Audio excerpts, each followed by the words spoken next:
Parents మెచ్చిన university సంకల్ Chand Patel university Gujarat. ఇంకేమైనా సంఘటనలు మీ నాంపల్లి సెక్రటేరియట్ ఎదురుగా రాత్రి 11:30కి 2014లో తెల్లవారితే లలిత కళా తోరణంలో దే వాజ్ ఏ హిజ్రా సమ్మేళనం. మేలుకొలుపుని ఒక ప్రోగ్రామ్ చేస్తున్నారు. కోఆర్డినేటర్ కదా నేను, వేరే స్టేట్స్ నుంచి అందరు వస్తారు. లేట్ నైట్ అయిపోయింది. ఒక 4 టీనేజ్ అబ్బాయిలు they want to kidnap me and they want to harass me. అప్పుడు నా పక్కన ఇంకొక ట్రాన్స్ విమెన్ ఉన్నారు. కొంచెం లావుగా ఎత్తుగా ఉన్నారు. ఆవిడ చూడగానే భయపడేలాగా ఉన్నారు. అయితే అప్పుడు నాకు అర్థమైంది ఏంటంటే ఒంటరిగా ఆడవాళ్ళు తిరిగితేనే రక్షణ లేదు అనేది కాదు. అర్ధరాత్రి పూట హిజ్రాలు తిరిగినా, ట్రాన్స్ విమెన్స్ తిరిగినా వాళ్ళకు కూడా రక్షణ లేదు అనేది నాకు ఆ రోజు అర్థమైంది. యాక్చువల్లీ నన్ను తీసుకుని బండి మీద కూర్చోబెట్టుకున్నారు వాళ్ళు. ఇట్లా ఒక్క నిమిషం నా గుండె ఆగిపోయింది. ఇప్పుడు మేము కూడా మీ ఆడపిల్లలాగే సర్జరీలు చేయించుకున్నాం, కంప్లీట్గా ఆడపిల్లల్లాగా ఉంటున్నాం. శరీరం మొత్తాన్ని కూడా కంప్లీట్గా స్త్రీగా మార్చుకున్నటువంటి ట్రాన్స్ మహిళలం మేము. మాకు రేపు జరుగుద్ది, మా పైన అసాల్ట్ జరిగితే మాకు నొప్పి లెగుసుద్ది, అవునా?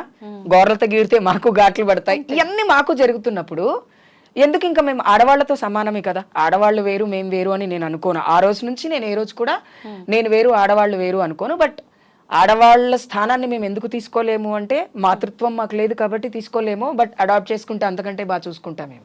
There is no compromise.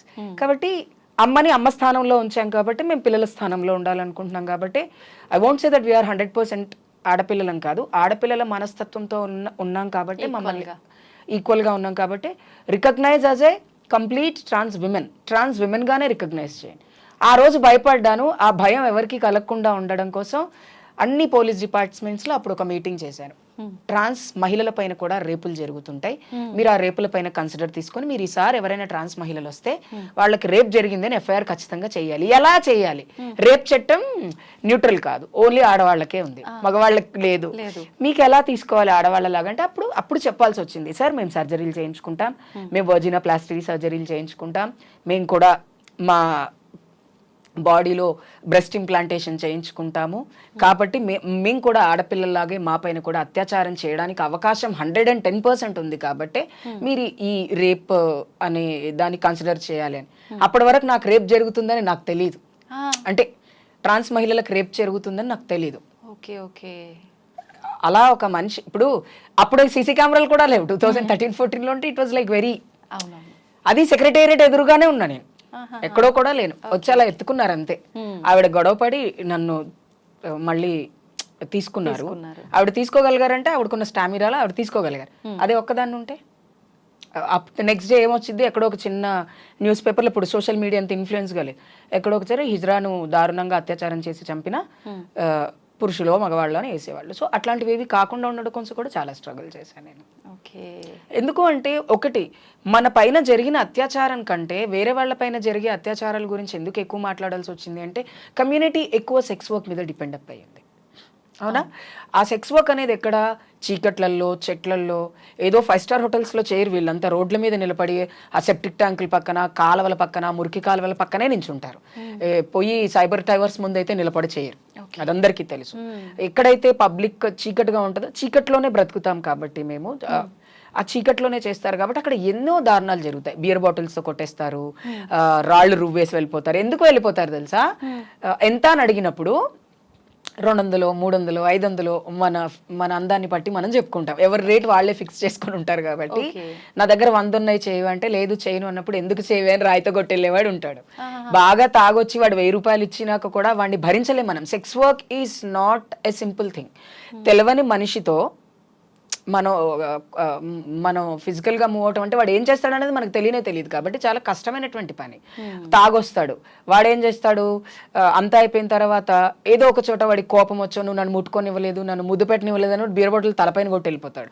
అదే బీర్ బాటిల్తో పొడిచి వెళ్ళిపోయిన వాళ్ళు కూడా ఉన్నారు. ఈ క్రైమ్స్ అన్ని జరుగుతున్నాయి. కాబట్టి ఈ క్రైమ్స్ పైన సెన్సిటైజేషన్ జరగాలి అనే ఒక ఉద్దేశము.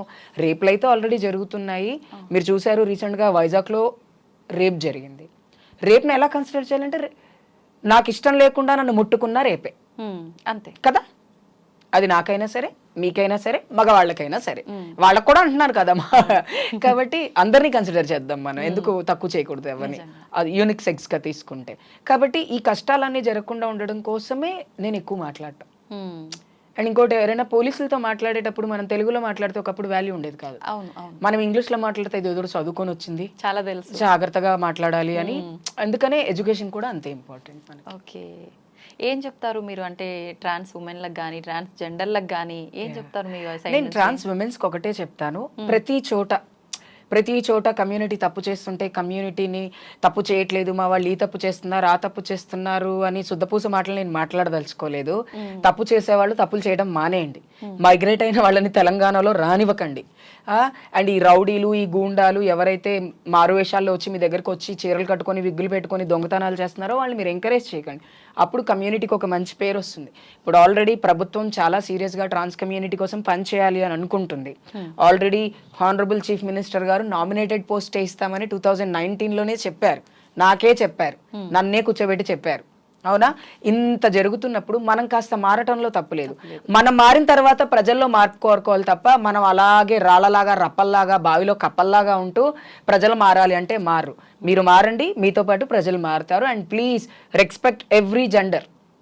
అండ్ మీ పేరెంట్స్తో మీరు ఉండి, మీ పేరెంట్స్తో ఉంటూ చదువుకొని మంచి లైఫ్ని లీడ్ చేయడానికి మ్యాక్సిమం ట్రై చేయండి. అంతే తప్ప పేరెంట్స్ తిట్టారు కొట్టారు అని వాళ్ళ మీద అలిగి వచ్చి ఈ హిజరా మాఫియాలో పడి మీ లైఫ్ని పాడు చేసుకునే కంటే కాస్త ఓపిక, కాస్త సహనం, కాస్త మైండ్ కంట్రోల్ ఉంటే లైఫ్ బాగుంటుంది. ఓకే, చెప్పండి మీ లైఫ్ గురించి. మీ లైఫ్లో మీరు ఎలా ఉన్నారు? చాలా హ్యాపీగా ఉన్నా. అప్పుడప్పుడు నన్ను నేను మిస్ అవుతున్నాను అనిపిస్తుంది నాకు.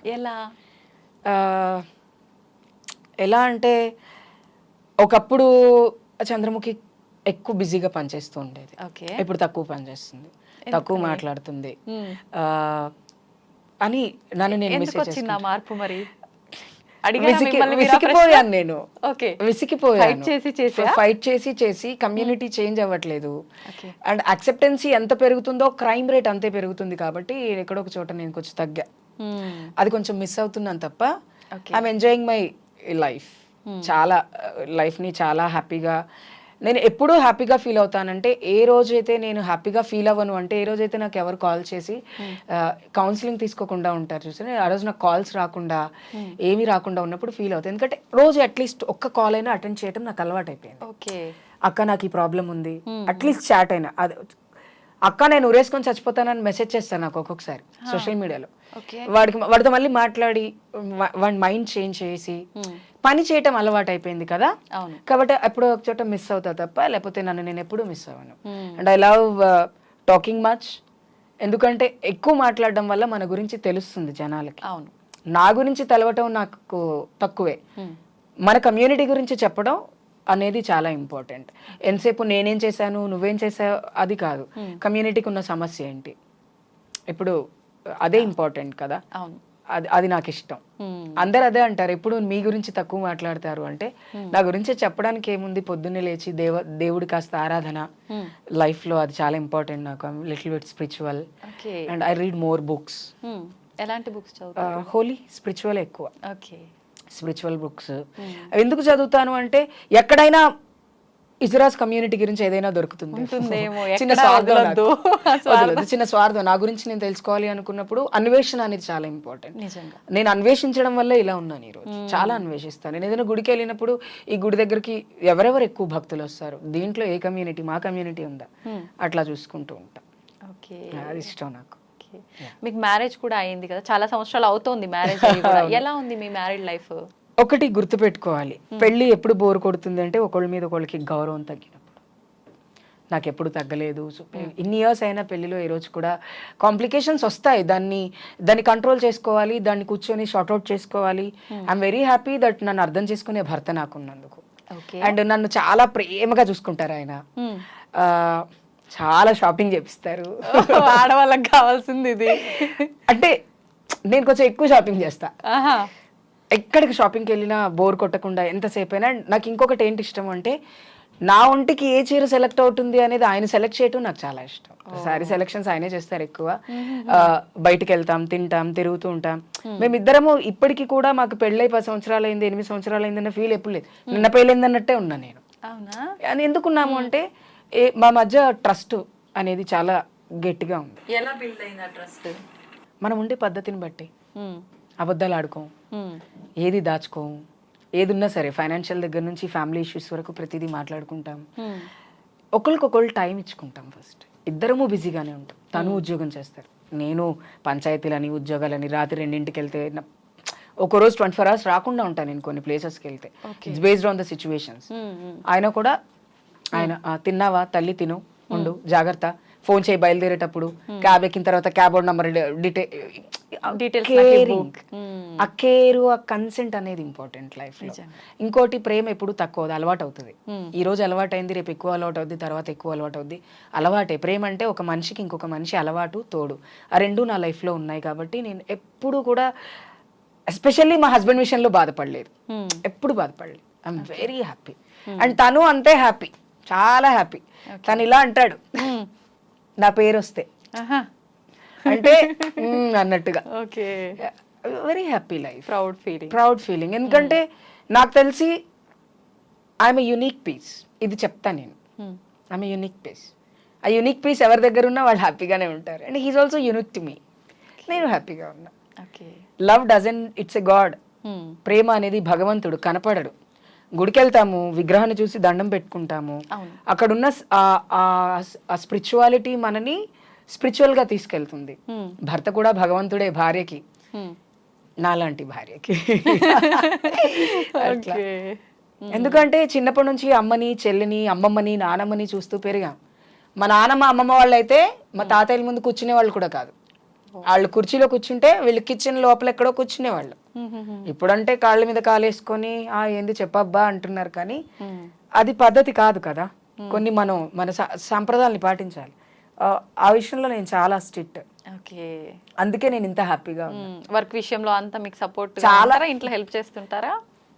చాలా అన్ని రకాలుగా హెల్ప్ చేస్తుంటాను. నేను స్ట్రెస్ లో ఉన్నప్పుడు కూడా బయటకు వెళ్ళిపోతే కాసేపు ఎక్కడైనా కూర్చోబెడతారు నన్ను. ఎవరో చచ్చిపోతే నువ్వు ఇంత టెన్షన్ పడి ఇంత ఏడోకు ప్లీజ్. మొన్న నేను ఒక 1 week ముందు చాలా డిప్రెషన్ లో ఉన్నా. 2 రోజులు అన్నం తినబుద్ధి కాలేదు, ఏం తినబుద్ధి కాలేదు, అలా ఉన్నా. చచ్చిపోయిన ఆమె కోసం న్యాయం చేయడం కోసం నువ్వు కష్టపడాలి, కానీ ఆ చనిపోయింది దాన్ని అలాగే బాధపడితే దాన్ని ఓవర్కమ్ చేసుకొని ఏం చేయాలో ఆలోచించాలి నువ్వు చంద్ర. అలా ఏడవద్దు. నువ్వేడవటం ఏంటి అంటే చూడగానే ఒక ఎమోషనల్ అయిపోయా. అదే ప్లేస్ లో నేనుంటే కూడా ఎవరున్నా అంతే కదా. దెర్ ఈస్ నో అంటే ఒక హిజ్రా చనిపోతే అట్లీస్ట్ మనుషులు గుర్తించరా అనేటువంటి ఒక బాధ అనిపించింది నాకు ఆ రోజు.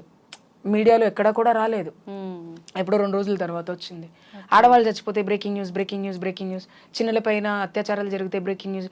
ఆమె పైన కూడా అత్యాచారం జరిగే చనిపోయింది. అది నన్ను ఎక్కువ బాధ పెట్టింది ఒక 1 week. ఆ 1 week అయితే ఒక 2 days అసలు నన్ను ఎలా అయిపోయానంటే ఒక డిప్రెషన్లోకి వెళ్ళిపోయా. కమ్యూనిటీ కదా, బయట వాళ్ళు కాదు కాబట్టి. బయట వాళ్ళు అయితేనే ఎంతో బాధపడతాం మనం, అలాంటిది కమ్యూనిటీ. నాతో మాట్లాడే అమ్మాయి ఎప్పుడు కనబడ్డా పాంపడితే నాని అని చెప్తుంది, కౌగిలించుకుంటది. రెగ్యులర్ గా తెలుసు నేను పాంపడితే పెద్దవాళ్ళకి కాళ్ళకి నమస్కారం మా భాషలో. సో అవన్నీ చెప్తూ ఉంటది. ఇట్లాంటి టైంలో తను నన్ను హీల్ చేస్తూ ఉంటారు. వాళ్ళు కాదు మా ఎక్కువ ఆలోచించకుమా, తినుమా.